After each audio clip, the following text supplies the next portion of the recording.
하나님 말씀 보겠습니다. 창세기 20장 말씀 보시겠습니다. 창세기 20장 1절에서 7절까지 말씀을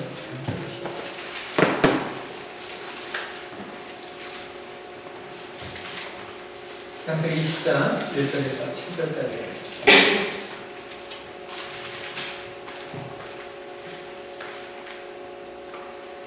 하셨나요? 함께 1절에서 10절까지 같이 읽어보겠습니다. 아브라함이 거기서 네게부 땅으로 옮겨가 가데스와 술 사이 베라에 걸어오며 베란의 사라를 자기 누이라 하였으므로 베라랑 아비멜렉이 사람이며 사라를 데려왔더니 그밤에 하나님이 아비멜렉에게 선동하시고 그에게 이르시되 내가 데려간 이 여인으로 말미암아 내가 죽으니 그는 남겨진 여자이니라.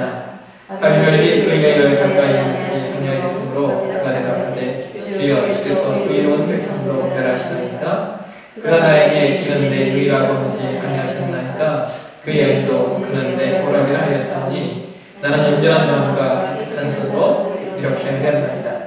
하나님의 꿈에 또 그에게 이르시되 내가 온전한 마음으로 이렇게 한 줄을 나도 알았으므로 너를 막아 내게 범죄하지 아니하게 하였느니 여인에게 가까이 하지 못하게 하니 이 때문이라. 이제 그 사람의 아들을 돌려보내라. 그는 선지자라. 그가 너를 위하여 기도하니 내가 살리와 내가 돌려보내지 아니하면 너와 내게 속한 자가 다 반드시 죽을 줄 알지니라. 아멘. 네, 오늘 창세기에 나타난 가정 8번째 시간입니다. 가정을 지키는 용기라고 하는 제목으로 말씀을 나누겠습니다. 제가 필리핀에서 사역할 때 가장 마음이 아팠던 것 중에 하나가 많은 아이들이 필리핀에 유학을 오는데 그 아이들이 유학을 오는 그 내용이 그렇게 건전하지만은 않았다는 것입니다.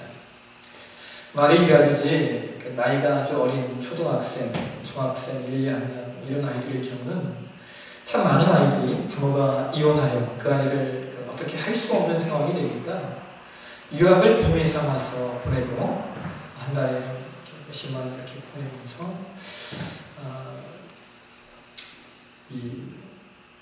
아주 좋은 그 내용이 되는 겁니다. 그러니까 다른 사람들한테는 명목이 유학이고 또 부모 입장에서는 아이들을 돌보지 않아도 되는 일종의 제가 아주 극단적인 표현을 썼는데 일종의 유기가 아니냐 이거. 그냥 보내놓고 한 달에 돈 몇 푼 보내는 부모들의 모습들을 보았습니다.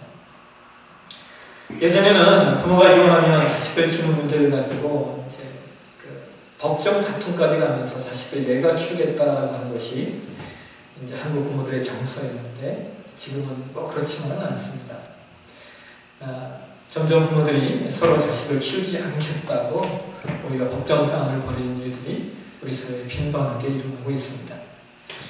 시골에 가보면 조선 가정들이 있지 않습니까? 그것이 사실은 아주 대표적인 예입니다. 자신이 낳은 아이를 자신의 부모에게 키우게 만드는 것이 오늘 사는 현대인의 모습입니다. 그러니까 이것만큼 도덕적 해이가 또 없습니다.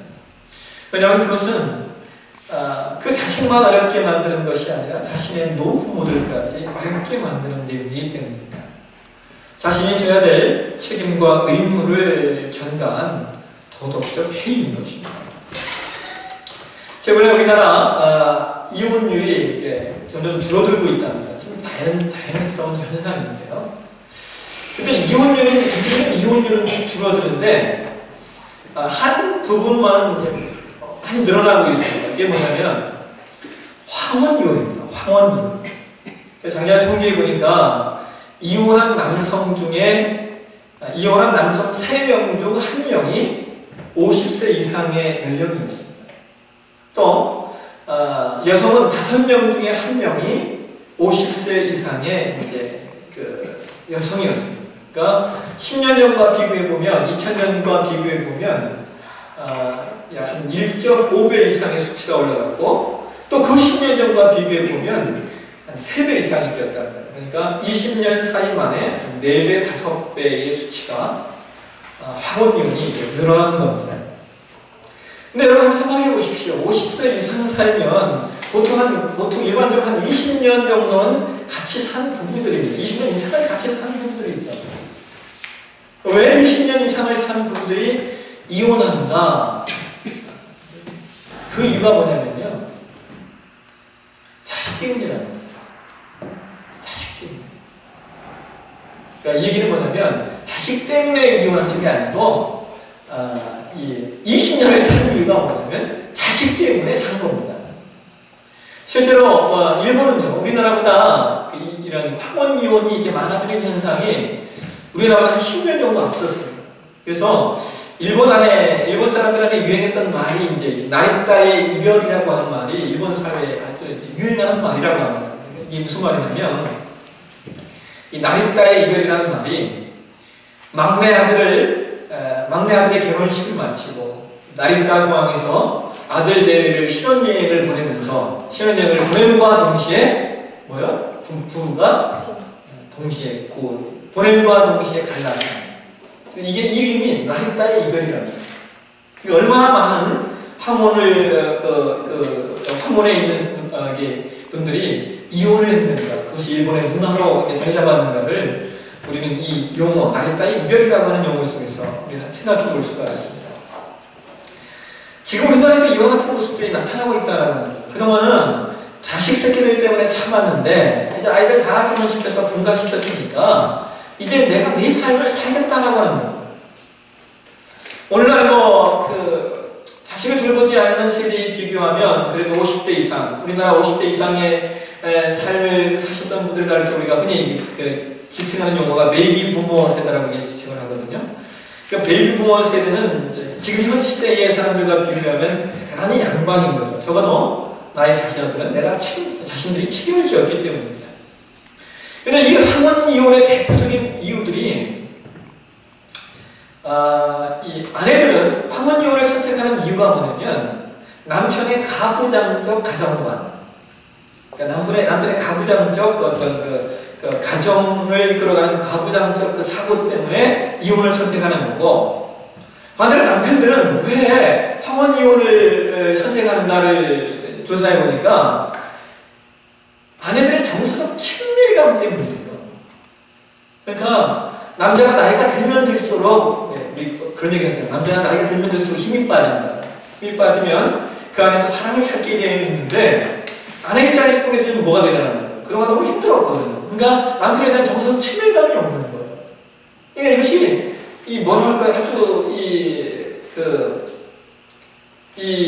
나이가 들면서 아내는 아내대로 고이 쌓여 있는 거고 남편은 이제 뭔가를 아내에게 얻고 의지하려고 하는데 그 고리 쌓인 것들이 아내와 남편의 관계를 회복시키지 못하는 겁니다.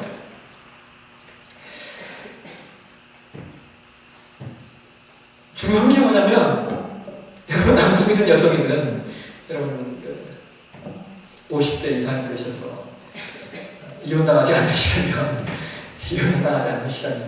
지금 변해야 될 것들이 있다는 겁니다. 다시 말하면 지금 우리 가정을 건강하게 세워가기 위해서 우리가 쌓고 만들어가야 될 것들이 있다는 하는 것이죠. 오늘 저와 여러분이 공독한 말씀을 보시면 아브라함이 지역입니다. 그랄 지역이라고 하는 그 왕인 아비멜렉에게 자신의 아내를 누이하고 속여서 그러하게 아브라함의 아내를 데려감으로 말미암아 일어난 사건이 이제 우리 본문의 사건입니다. 오늘 우리는 이 사건을 통해 우리가 우리 가정을 어떻게 지켜가야 하는가라고 하는 주제를 가지고 두 가지 정도 이야기를 제가 말씀을 나누려고 합니다. 첫 번째는 우리가 건강한 삶을 세워가기 위해서는 습관적인 죄를 벗어버려야 된다. 습관적인 죄. 여러분, 아브라함이 자신의 아내 사라를 누이라고 속인 것이 오늘 본문만의 상황이 아닙니다. 기억하시나요? 창세기 12장에서 보시면 아브라함이 애굽 왕 바로 앞에 섰을 때도 자신의 아내를 누이라고 속여서 애굽 왕이 어떻게 하는 거예요? 이 사라를 자신의 친실로 드립니다. 그러다가 하나님께서 그것을 이제 멈추게 만든 그 사건이 이제 기록이 되어져 있습니다. 뭐 여러분 창세기 12장을 한번 보실까요? 창세기 12장을 한번 보실까요? 창세기 10장 10절 말씀 보시겠습니다.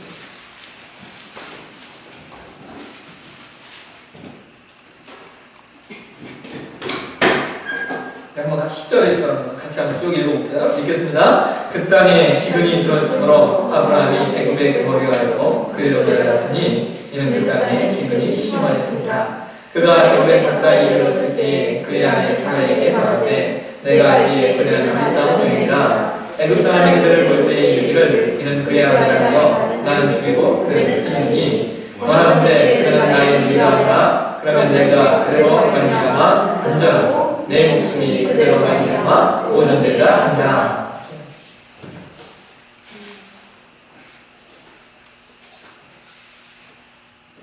여러분 여기 그 창세기 12장 시절에 여러분 창세기 12장 사건이 어떤 사건이에요? 하나님께서 아브라함을 부르시는 내용입니다. 그죠? 이때 아브라함의 나이가 몇 세냐면요, 여러분 75세입니다. 하나님을 떠날 때가 75세. 그러니까 지금 이때의 나이가 학자들은 아브라함이 애굽 왕 앞에 나갈 때 나이가 하나님을 떠날 때 나이하고 비슷할 거다. 75세거나 아니면 조금 더 나이 먹었거나 그 시점이라고 이야기를 합니다. 그때 사라의 나이가 몇 살인 줄 아십니까? 아브라함과 사라의 나이 차이가 몇 살 차이일까요? 아브라함과 사라의 나이 차이가 10살입니다. 10살. 그러니까 창세기 17장 17절에 보게 되면 이제 성경이 이렇게 말합니다. 아브라함이 엎드려 웃으며 마음속으로 이르되 100세 된 사람이 어찌 자식을 낳을까? 사라는 90세니 어찌 출산하며? 이렇게 얘기합니다. 그러니까 아브라함의 나이와 사라의 나이 차이가 10살 차이라고 합니다. 그러니까 아브라함 75세 때쯤이니까 당연히 사라의 나이는 65세쯤 되겠죠. 그러면 또 오늘 여러분과 보았던 창세기 20장 이 본문의 나이, 20장의 상황 속에서 아브라함의 나이가 몇 세냐면 이때가 여러분 21장에서 사라가 이삭을 낳죠. 사라가 이삭을 낳을 때 아브라함 나이가 몇 살입니까? 100세죠. 그러니까 학자들은 이 나이 때가 이 상황에 아브라함이 한 99세 정도 됐을 때다라고 이제 추측을 합니다. 그러면 사라의 나이는 몇 살이에요? 89세인 겁니다. 여러분 이 상황이 이해가 되십니까? 65세 된 여인 그리고 89세 된 여인을 왕들이 자신의 친소에 드리는 이유가 뭘까요? 이건 이상하잖아요. 또 이 창세기 10장에서는 심지어 65세 된 사라를 뭐라고 표현하면 그 사라의 외모가 아리따움으로라고 표현하고 있습니다. 근데 여러분 이 창세기 10장의 사라의 65세는 그나마 좀 이해가 됩니다. 왜냐면 여러분 사라가 몇 세까지 살았는지 아십니까? 몇 세에 죽었는지 아십니까? 사라가 127세에 죽었습니다. 그러니까 65세라고 하는 나이는 사라가 그의 인생의 절반대를 살았던 겁니다. 그러니까 이때는 어떤 대충 생각해 봐도 충분히 아름답다라고 인생의 반 여전밖에 안 산 거니까 우리 한국 사람의 평균 나이라고 하게 되어지면 평균 나이가 80이라고 따지면 한 40세 정도 되는 겁니다. 그러니까 그때는 충분히 아름답다라는 말을 할 수 있습니다. 근데 재밌는 건 이 20장 사건에 89세 된 할머니잖아요. 어떤 면에 있어서 그 여인을 보고 자신의 친소로 드리는 아비멜렉 그 땅에 여인이 없어서 자신의 친소로 드렸을까요? 이 창세기 20장의 사건의 이 아비멜렉 사건은 여러분들이 그렇게 이해하시면 됩니다. 이것은 그 당시의 문화입니다. 문화. 그러니까 일종의 정략결혼입니다. 그러니까 자신의 영토 안으로 들어온 부유하고 강력한 족장이었던 아브라함과 동맹 관계를 맺기 위해서 아비멜렉이 누굴 선택하는 거예요? 그의 누이라고 이야기한 사라를 선택하는 겁니다. 여러분이 이 창세기 20장 사건을 그렇게 이해하시면 됩니다. 그러니까 여러분 제가 무슨 얘기를 하려고 이 얘기를 했냐면 그런 의미에서 보면 사실 아브라함은 자신의 아내를 누이라고 아비멜렉에게 굳이 속여서 이야기할 필요가 없었다라고 하는 겁니다. 여러분, 아브라함이 하나님을 떠날 때는 힘이 약했는지 모르지만요, 하나님을 떠나 옮겨온 그 과정 속에서 아브라함이 엄청난 부족적 강력한 강력한 족장으로, 강력한 부족으로 성장하는 것을 볼 수가 있습니다. 그 대표적인 내용이 뭐냐면, 여러분 기억하십니까? 창세기 14장에 보시면 아브라함이 어떻게 하는 거예요? 그 조카 롯이 왕들에게 붙잡혀가니까 연합된 5 왕과 싸워서 조카 롯을 구해올 정도의 그런 부족적 힘을 갖고, 그러니까 왕들을 물리치고 조카 롯을 구해올 수 있을 정도의 어떤 힘을 아브라함이 가지고 있었다라고 하는 이야기입니다. 근데 그럼에도 불구하고 왜 아브라함이 또 이와 같이 자신의 아내를 누이라고 속였는가? 그것이 바로 아브라함의 습관적인 죄 때문이라고 합니다. 왜냐하면 아브라함은 이미 창세기 12장에서도 자기 아내를 누이라고 속였던 전력을 갖고 있습니다. 여러분, 가정마다 흐르는 이 죄의 성향이 있습니다. 성향. 예를 들어 술을 많이 마시던 아버지를 두었던 가정은 자녀들도 술을 많이 마시게 되는 경우가 많습니다. 특히 담배 같은 경우에는요, 아버지가 피웠을 경우에 자녀가 그 담배를 피우는 확률이 대단히 높습니다. 또 아버지가 여러 여인을 거느린 경우에 그 아이들이 그와 같은 일들을 대수롭게 여기지 않아요. 그냥 그럴 수 있지라고 여길 수 있는 확률이 그렇지 않은 가정보다 훨씬 더 높습니다. 재미있는 것은요, 여러분, 부전자연이라고 나중에 이삭도요 똑같은 행동을 합니다. 창세기 26장으로 한번 가보실까요? 창세기 26장으로 가시면 똑같은 사건이 등장합니다. 우리 함께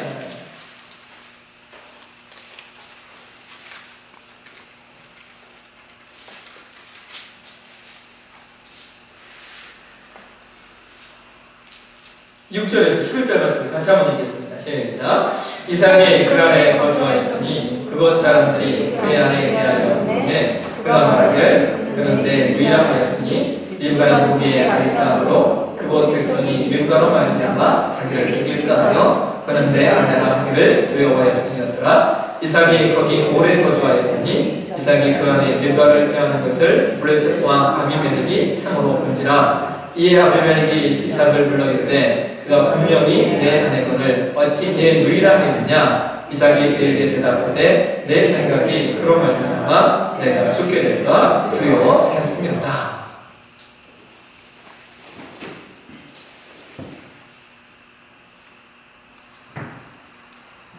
여러분, 여기 지금 여기 지금 26장에 블레셋 왕 아비멜렉이라고 말하고 있습니다. 이게 누구냐면 아까 얘기했던 그랄 왕 아비멜렉의 후손입니다.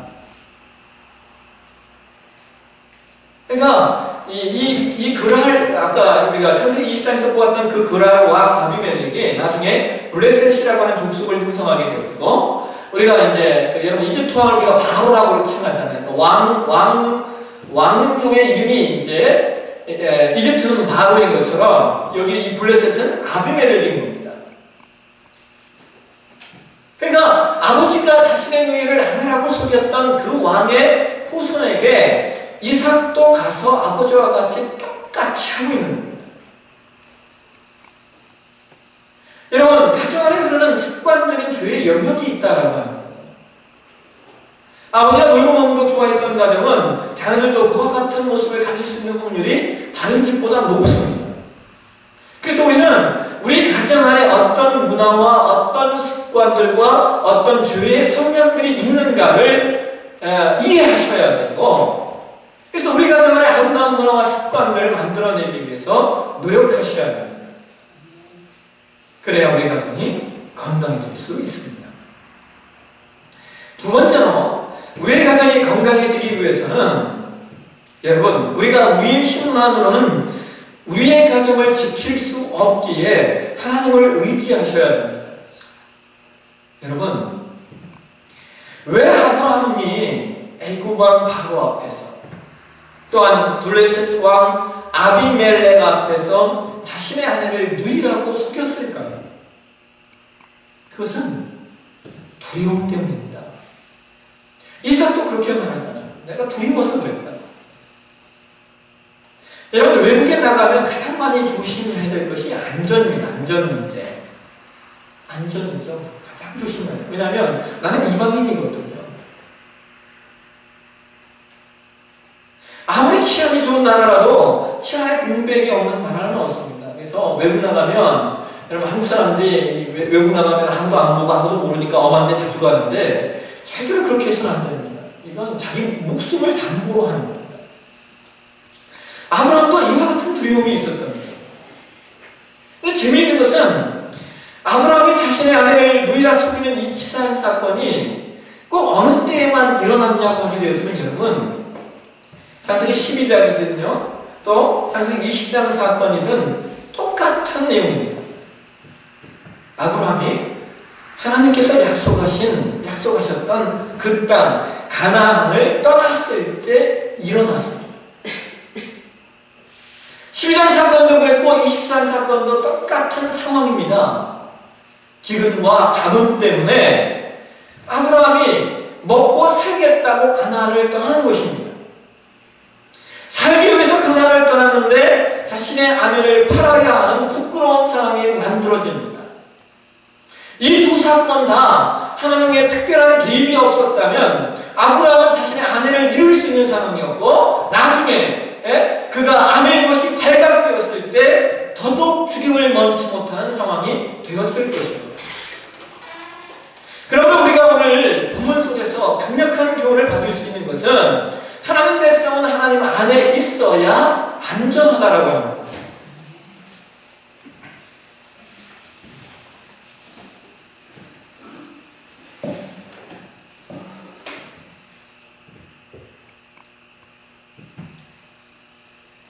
여러분, 하나님 안에 신자는 여러분과 지금 하나님을 믿는 하나님의 백성이 되었다라고 하는 이 자체는요, 저와 여러분의 운명이 바뀐 겁니다. 운명이란 말은 여러분과 저희 운명은 바뀐, 우리는 완전히 다른 운명을 사는 사람들입니다. 세상 사람들과는 전혀 다른 운명을 살고 있는 존재들이 신자입니다.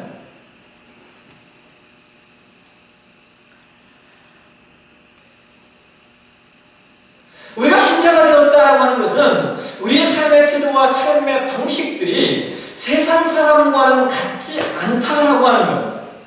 우리는 이미 거기 앞에 부름을 받고 있는 겁니다. 우리의 운명이 그렇게 정해져 있기 때문에 우리는 우리의 삶을 세상 사람들 같이 살아서는 안 되는 겁니다.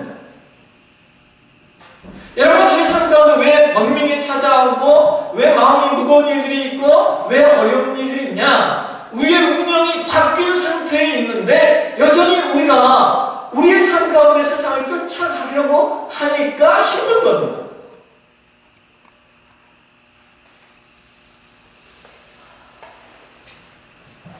신자들의 삶을 볼 때 참 안타까운 것이 이겁니다. 여러분, 얼마나 많은 신자들이 돈 때문에 하나님을 떠나는지 모릅니다. 얼마나 많은 신자들이 돈 때문에 하나님의 말씀을 준행하지 않는지 모릅니다. 자신의 생각으로는 지금 예배하지 않고 돈 벌면 더 많이 벌 것 같은데, 여러분, 그건 신자가 되기 이전의 이야기입니다. 신자가 된 다음부터는 그렇지 않습니다. 예배하지 않고 그 시간에 더 열심히 일해서 돈 벌면 돈 더 많이 벌 것 같은데 천만에요. 그렇지 않습니다. 그럴 수가 없습니다. 왜요? 운명이 바뀐 사람들이기 때문에. 세상의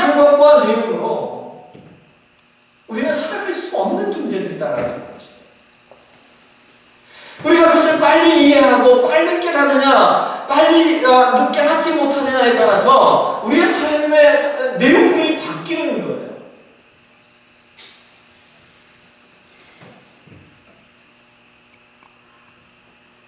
우리는 그렇게 부름받은 사람들인데 여전히 우리가 세상 사람과 같은 방법으로 우리의 삶을 살고 있다면 그것은 우리가 가나안을 떠난 아브라함의 모습과 다를 바가 전혀 없습니다. 얼마나 안타깝고 답답한지 모릅니다.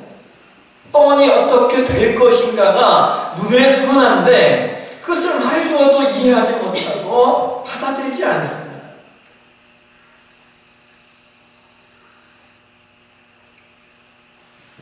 박영선 목사님이 설교하면서 이 내용을 이렇게 얘기합니다.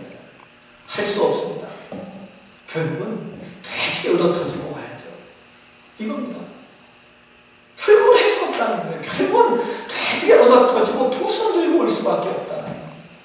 와서 깨달으면 좋은데 우리의 신분과 우리의 삶이 달라졌다라고 하는 것을 깨달으면 좋은데 또 못 깨달으면 내밖에 없다라는 거예요.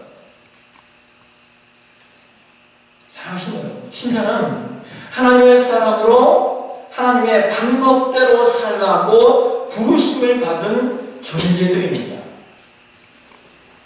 내가 가진 자랑과 처세술이 신자의 삶에 별로 도움되지 않습니다.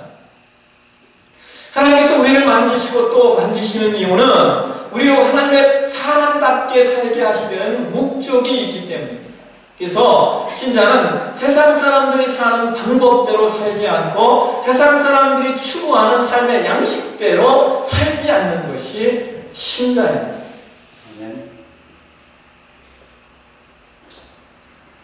하나님은 저와 여러분이 하나님의 방법과 말씀대로 살 때까지 저와 여러분을 만족하실 거예요. 왜? 하나님의 사랑이니까.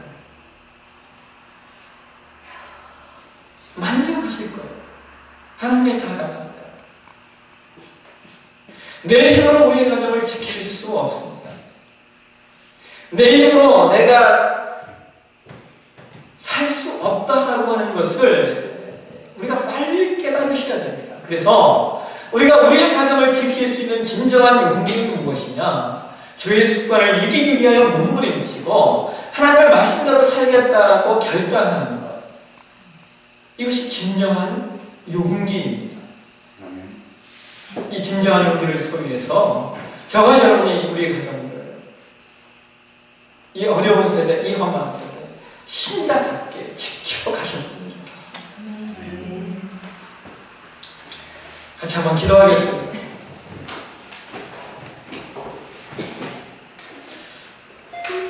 시간에 기도하실 때 하나님 나에게 하나님의 생신 가정을 온전히 지켜낼 수 있는 용기를 주시옵소서. 그 용기가 세상의 방법대로 사는 것이 아니라 하나님의 방법대로 살겠다는 하는 결단, 세상의 내용대로 사는 것이 아니라 하나님의 목적대로 살겠다라고 하는 결단, 그 용기가 세상 사람과 똑같이 살아가는 것이 아니라 부름받은 신자로서 신분의식을 가지고 철저히 살겠다라고 하는 그 결단, 하나님 결단을 우리 가운데 주시고 그렇게 살 수 있는 우리가 내가 되기 도와주시고 그래서 우리 가정을 온전히 지켜가는 하나님의 사람이 되게 해서 같이 한번 기도하며 나아갑니다.